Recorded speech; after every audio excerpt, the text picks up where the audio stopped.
Esu Andrius Koja, fizinio rengimo treneris.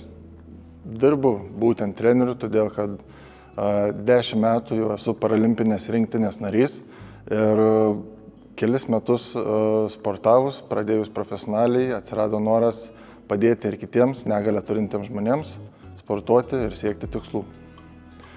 Šiuo metu dirbu tik su negalią turinčiais asmenimis, kadangi su negalią turintys asmenys susiduria su daugiau sunkumų sporto salėje, jiems reikia daugiau prisitaikymo pagal jų negalią. Savo kaip treneriui keliu tikslus tobulėti ir kuo įmanoma daugiau padėti negalią turintiems žmonėms.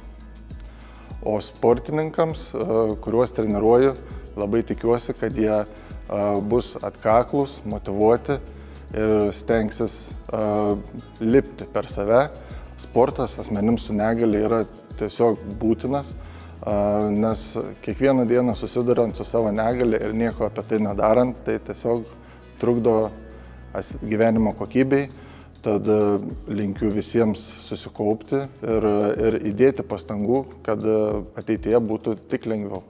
Šiuo metu ko trūktų treniravimui, kad atsirastų daugiau stovyklų ir išvažiavimų, ypač į sporto centrus, ypač jaunimui, pamatyti, su kuo susiduria profesionalų sportininkai ir pajusti, ką reiškia perlipti per save, pavargti ir pajusti galų gale. Užtenka 2 treniruotės per dieną, visą savaitę pabūti ir pakeičia visą mąstymą.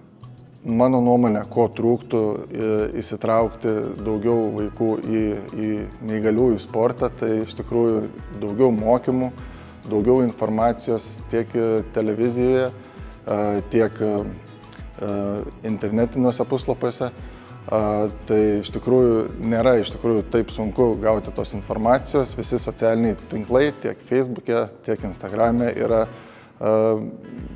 Kiekviename mieste yra po neįgaliųjų klubą, po vieną ar bent jau 2. Tai iš tikrųjų tai reikia truputį paieškoti, susisiekti ir, aišku, ateiti, išbandyti savo jėgas ir parodyti, ką gali geriausiai. Taigi, kviečiu tave atvykti į savo miesto neįgaliųjų sporto klubą ir išbandyti save ir parodyti, ką gali geriausiai.